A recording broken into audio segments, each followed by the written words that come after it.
Josh Blumenthal here for another episode of Instigator of Change. I want to show you my yellow pants. Aren't they fun? You can't really see much of them. But anyway, I want to tell you tonight about something that happened to me recently. I'm not going to go into the specific details of it because it's special and it's something I'd like to keep for myself. But what I will tell you is that this moment for me came at the end of a month that has been very difficult for me. Over the last 4, 5, 6 weeks, actually, I've worked a lot of hours. My to-do list felt like I'd cross one thing off and 2 more would go on. Everything that could go wrong seemed to go wrong. And it was a very trying month. It was a very trying time for me, and trying to deal with it has not been easy, to say the least. What happened to me, though, was on the drive home from work. I was actually going to someone's house, and traffic was some of the worst that I've seen in a long time. And I just was about to lose it. The month of difficulties just was on the surface, and I was ready to lose it. And anger is something that I think is very tied in with depression, and it's something that I've dealt with for a long time and worked very diligently to overcome it. And I was about to lose it. I was about to lose it. In fact, I kind of almost feel like I did. And that's when this moment happened.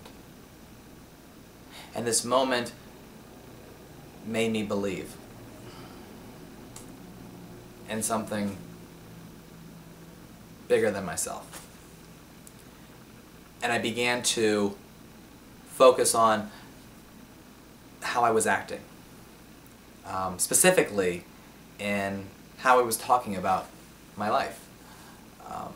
And even more specifically, the language that I was using. Now, I've always been one who swears. I swear a lot.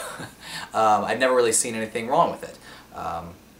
But what I found was that because I was trying to be better, I was trying not to swear as much.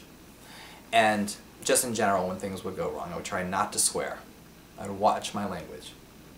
And suddenly, when I was out there on the road driving, and someone is acting less than intelligent, I wasn't swearing at them because I was trying to watch my language. I was trying to be better. I was saying words like, "Oh, that's silly," or "Oh, you're special." I would just kind of make fun of them as opposed to getting upset with them. I wasn't swearing, and I realize that swearing, curse words, are a gateway to anger. I mean, think about it. Anger and curse words, they go together like peanut butter and chocolate, the Reese's anger cup, if you will. But the idea of curse words is that they have power. They're ammo. You know, when you use them, people are usually taken aback by them. They have strength in them. You cannot deny that. And you also cannot deny the fact that anger is strength. It's power. When something goes wrong, and let's be honest, when something goes wrong, what's really bothering you is you didn't get your way, or you're sad, or you're using that anger to uplift yourself and put everybody down. You're right, everything else is wrong. They're both powerful. And you can use curse words to gain that power. You start swearing, you feel that power, and that's up inside you. But let's be honest. The power that you feel with anger doesn't make you feel good. It sucks. It sucks. But you turn to it to give yourself that power, and you turn to it just like you turn to curse words that also, they're fake. I mean, they're just words. They're inert. They're dead. But we use them to give life to our emotional sadness. We get angry. But when you limit yourself When you limit anything in your life, you limit everything that's related to that. And when you limit the curse words, which are ammo, you limit yourself from getting angry. You take away the keys to the car, and therefore how far can your anger really go? I'm not saying you're not going to get angry. I'm not going to say things still won't go wrong.